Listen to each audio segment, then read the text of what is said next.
What's up, guys? How's it going? We're back with another video. And no, this is not a Yu-Gi-Oh video. This is a Magic video.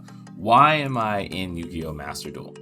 Well, I need you guys' help with something. So we're going to go into one of my favorite decks and look at one of my favorite creatures. One of my favorite creatures in all of Yu-Gi-Oh! One of the creatures that really propelled me into getting into it competitively and moving forward as a player, even though I've been playing since I was a kid, was the Red Dragon Archfiend. The Red Dragon Archfiend is a powerful dragon that has 3,000 attack, 2,000 defense.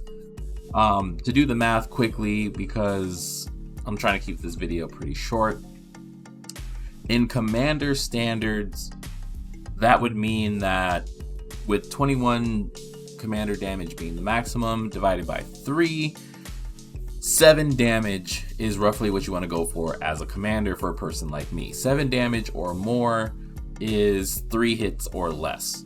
Red Dragon Archfiend in Yu-Gi-Oh! Is a 3-hit creature, where if it hits you 3 times, you're dead, because we have 8,000 life points as our base.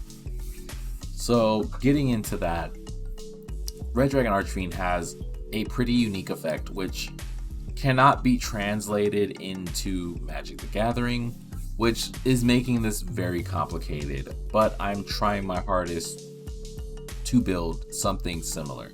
So I'm going to read Red Dragon Archfiend's effect, and I'm going to sort of translate it for you into a Magic sense. So after damage calculation, if this card attacked an opponent's defense position monster, destroy all defense position monsters your opponent controls. Pretty much, if it attacks, destroy all tapped creatures. Once per turn, during your end phase, destroy all monsters you control that did not declare an attack this turn. All right. So, as you can see, Red Dragon Archfiend punishes my opponents for playing defensive, which is why I love this card so much, because you don't really want to play defensive against a Red Dragon Archfiend deck. And when you get into the variants of the Red Dragon Archfiend, getting into Hot Red Dragon Archfiend, once per turn, during your main phase 1, you can destroy all face-up attack position monsters on the field. Other monsters cannot attack the turn this effect is activated. So, as you see, Red Dragon Archfiend just blows stuff up. Getting into Scarlite, which is the last variant that we'll go into. Scarlite Red Dragon Archfiend. It has the same name as the regular Red Dragon Archfiend for combo sakes, but that's a Yu-Gi-Oh thing. Anyway, once per turn, you can destroy as many special summoned effect monsters on the field as possible with attack less than or equal to this card's attack, pretty much. Other than this card, they had to make that specific so you don't blow it up in the process. But when you destroy these creatures, then inflict 500 damage to your opponent for each monster destroyed. So as you can see, these Red Dragon Archfiend variants like to destroy stuff. The first one punishes your opponent for playing defensive by destroying all tapped creatures. The second one just blows up creatures, even your own. I love it. Doesn't matter to me. It's the only one that I need to attack with anyway. And then the third one specifically targets effect monsters or special summon monsters. So, and then punishes your opponent for special summoning monsters.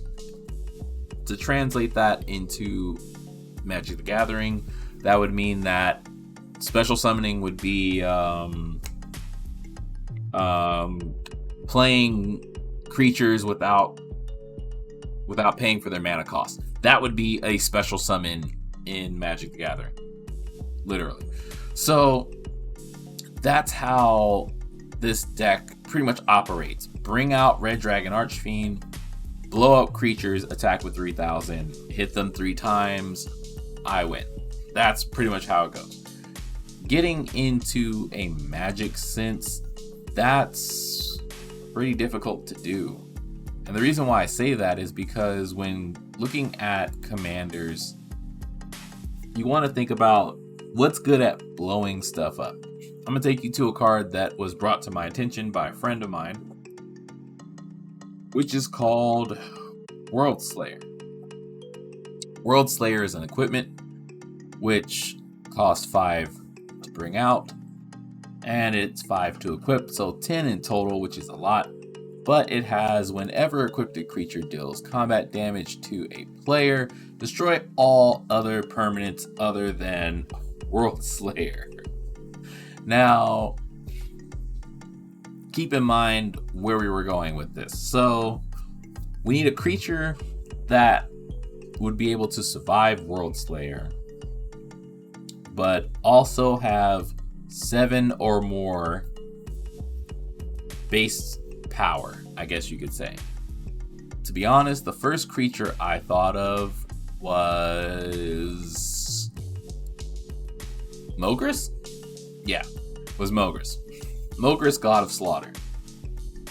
A friend of mine tried to build me a Rakdos the Defiler deck when I first got into Commander. Which I know he's down here somewhere. There he is. Which also has the correct power and toughness, just like Red Dragon Archfiend, and even has a similar effect, but in Magic this effect is really complicated. If you don't know about Rakdos the Defiler, we'll compare it to Red Dragon Archfiend. So Red Dragon Archfiend and Rakdos the Defiler, whenever Rakdos the Defiler attacks, sacrifice half the non-demon permanents you control, rounded up.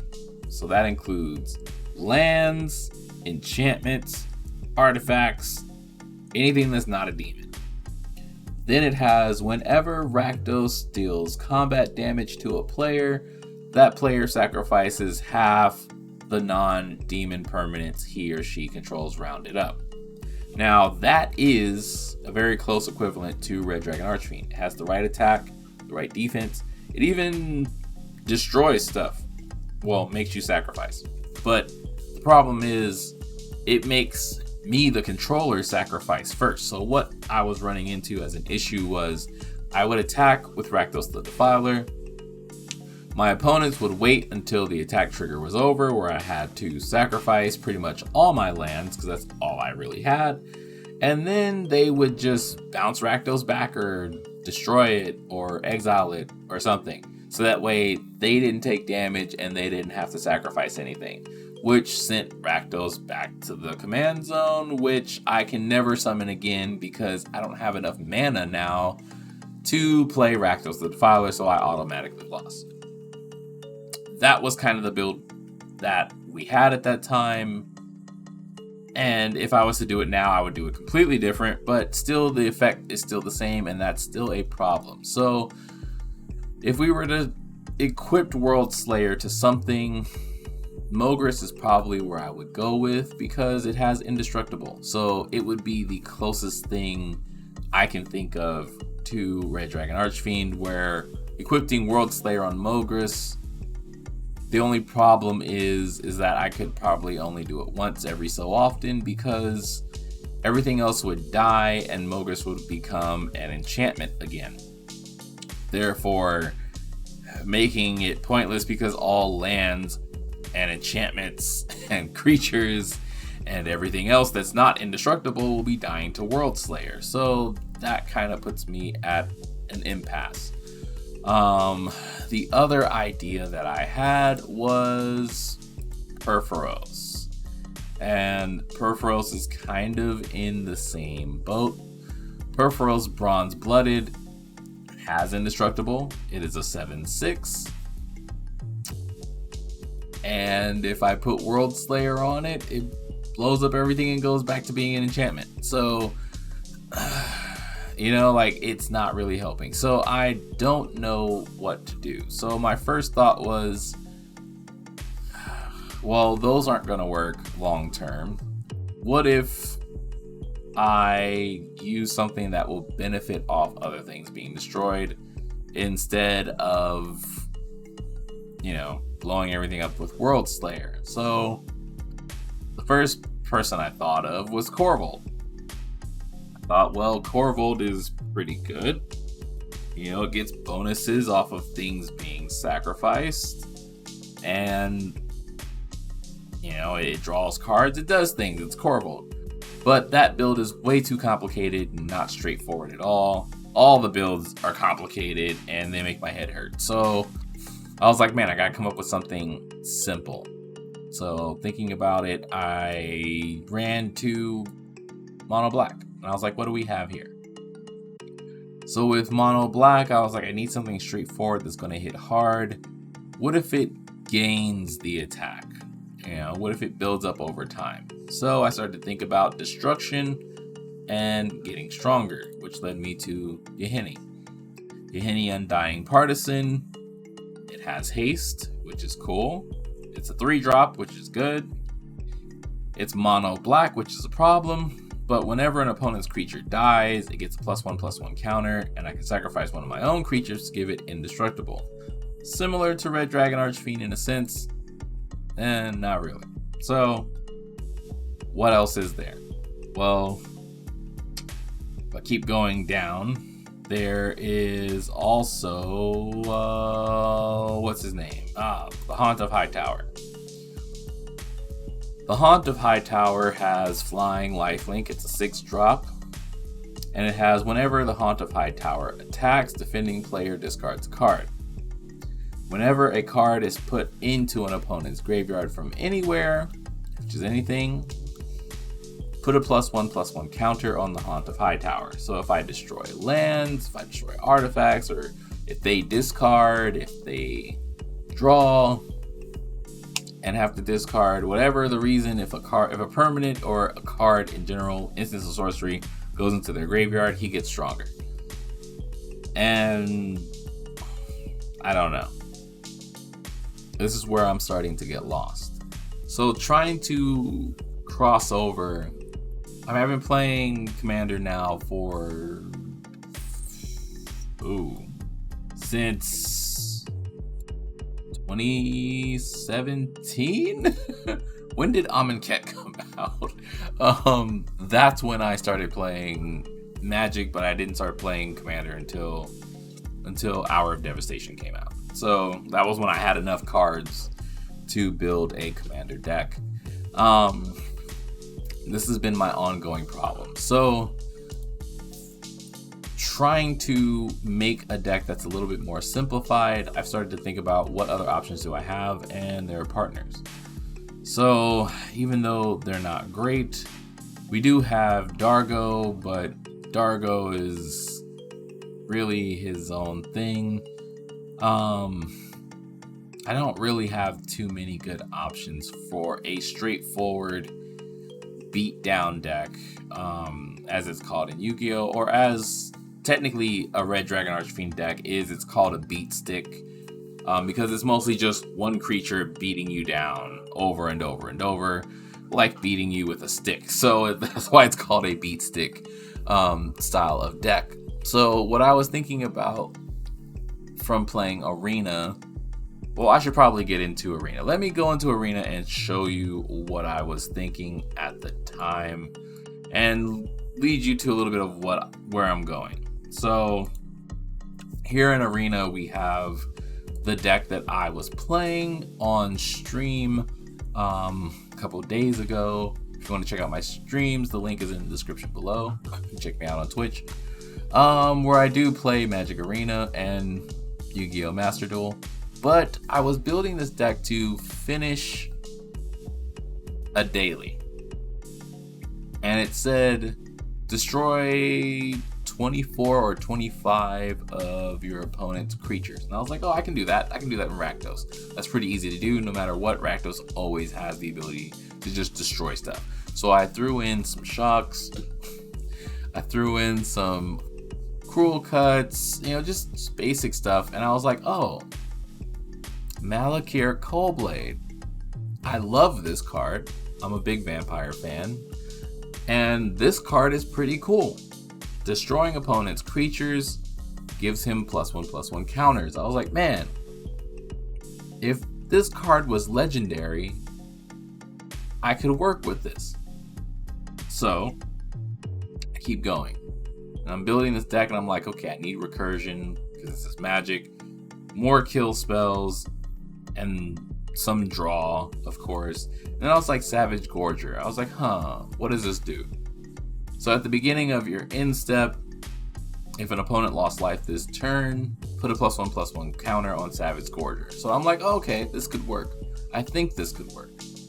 More kill spells and some random stuff because I just didn't know what else to put in here to fill the space. So I put in a little bit of tokens and I put in Turget for no reason because I just had it. But as I was playing the deck, Malakir Coldblade just kept standing out to me, and I was like, this is what I want to do. I want to destroy my opponent's creatures, and I want a commander that's going to get stronger because of it.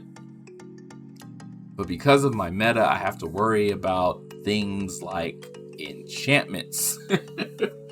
So I need enchantment removal. I need artifact removal. Black is only good at killing creatures and planeswalkers for the most part. So, getting back to EDH Rec, I was trying to think of what can I use, and the only creature that came to mind was a creature that nobody plays, pretty much, which is Singir. Singir the Dark Baron. Now, why would Singir come to mind? Well, it's a partner. I don't know why it didn't pull it up just now. That was so weird. But let's get back to Singir, because I clicked on him and it went to a whole nother page. Singir has flying, is a 6-drop 4/4 vampire that has whenever another creature dies, so even if it's my own, whenever another creature dies, put 2 +1/1 counters on Singir Dark Baron. So if my opponent's creatures die, if my creatures die, Baron benefits from it. I'm like, okay, that's cool. Whenever another player loses the game, you gain life equal to that player's total life as the turn began. So I'm like, that's okay. It gives you a little bit of leeway for killing the next opponent, or if somebody dies, you get a little bit of a buff to, help you survive longer. So I'm like, I'm liking him. He gets bigger, he gets +2 counters. One creature dies, he's already a 6/6. Another one dies, and he's an 8/8. And he just keeps going up from there. So it's easier to get him within kill shot range for commander damage. And then I was like, who else can I partner with him? Because mono black is lacking. Well, Tana, the Bloodsower was my first thought. Why was she my first thought? Because red-green pretty much covers a lot of what I need to destroy. I need to destroy artifacts and enchantments. And maybe lands. Maybe. But I want to destroy artifacts and enchantments that my players have. That my opponents have, sorry. And red-green is the only thing I can think of that does it. But overall, Tana does not work with this playstyle at all. So I started thinking, and I'm like, okay, maybe just the green, or maybe the red. I don't know. So thinking, we're at Kediss. Now, Kediss is one of my favorite commanders in the game, to be honest, just because of its effect. Whenever a commander you control deals combat damage to an opponent, it deals that much damage to each opponent. And I'm like, okay, if Singir gets big fast, which he does, then if I play things right, having Kediss as a partner means that I could possibly kill everybody within 1 to 2 hits, maybe, if he gets big enough fast enough. Or I could partner him up with Jeska, and then he really kills people fast. And then I gain the life that they had at the beginning of the turn onto my own, which gives me a little bit more of a buffer. So as you can see how the process has evolved from just blowing stuff up and hitting people in the face. Magic is so complicated that I've taken a straightforward beat stick deck, let me say it right, that is play big creature, blow up all other creatures, hit opponent in the face in turn, into something that is now a little bit different. In Yu-Gi-Oh! You can play multiplayer. I've done it before since I was a kid. We've played Chaos, where Chaos is the format where it's every man for himself in a multiplayer format, with a little bit stricter rules on how turns go, but multiplayer has been done before in Yu-Gi-Oh! And there are cards that do hit multiple opponents or can survive multiplayer. But Kamal is another option I was thinking of for the trample and the +3/+3. But Kamal is even bigger than Singir, and that's a lot of mana. So trying to stay low, I would think that Jessica would be good for 1v1 in those rare occasions where we do play 1v1 commander. And then for regular multiplayer commander, Kedis would be the option on where to go. But like I said, I can't figure this out. The other option that I thought about was Indestructible with this creature, the wolf beast, Anara. Anara just simply has, as long as it's your turn, commanders you control have Indestructible, and that just works. So it's, like I said, there's not that many options, but I don't really know how to build this deck. And I want to build this deck in real life. This is what I'm trying to build. I'm trying to build something reminiscent to Red Dragon Archfiend and his effects of destroying creatures, attacking for big damage, possibly killing my opponent in 3 turns or less. And in Magic, I don't know how to do that.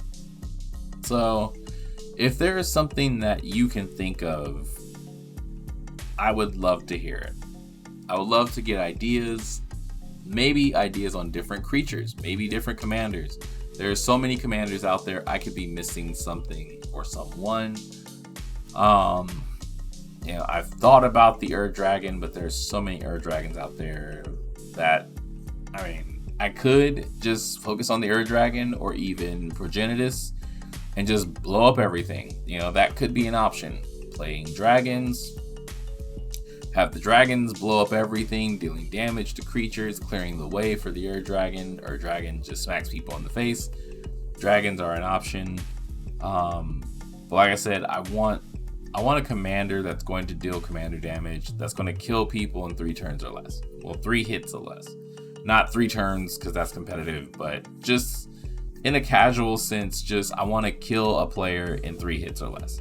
I thought about Gisharth, because Gisharth is a 7 power. That hits pretty hard, and when tuned right, you can kill people pretty fast. Especially because it has haste, it has vigilance, it has trample. I don't even care about the effect. There's also the other dinosaur, which I can't think of. You know who I'm talking about. Let me go to the top.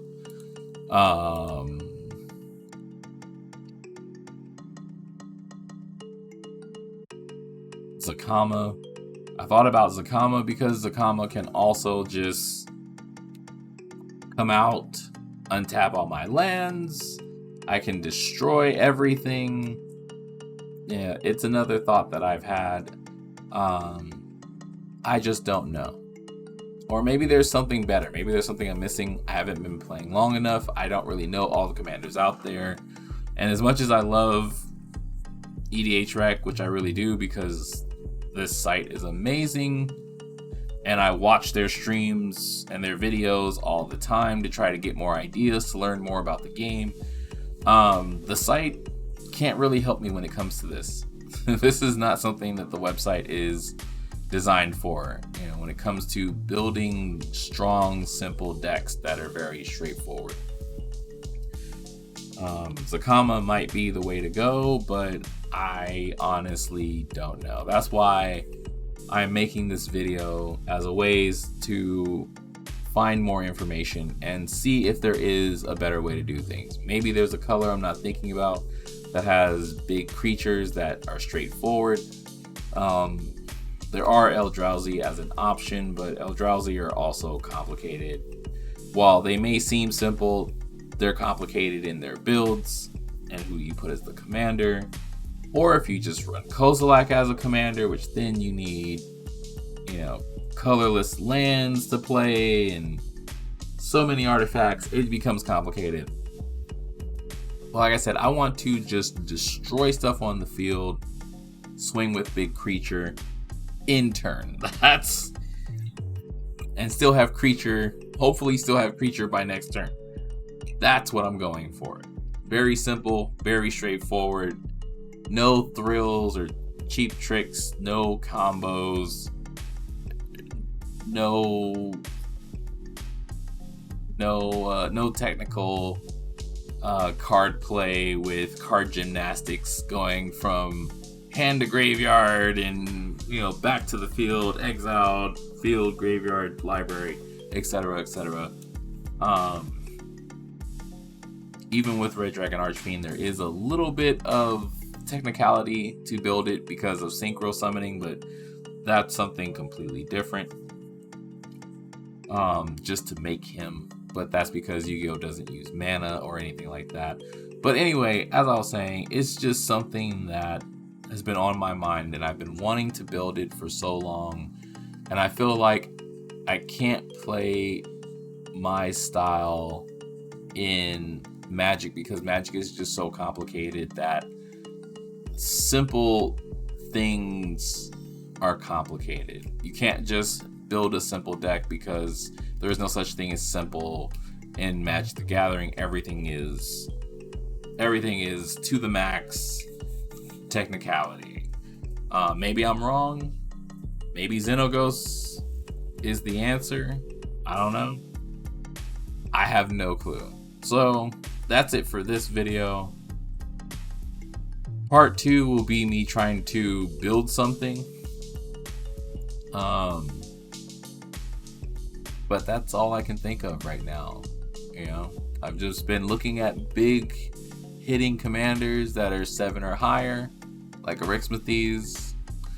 I'm not really worried about the price of the commander. I'm more worried about just finding a commander that works and having a build that's completely simple and straightforward, that doesn't require too much brain power, But other than that, I will see you guys in the next video. Thank you for your patience, and hopefully I'll see you guys on stream. All right, peace.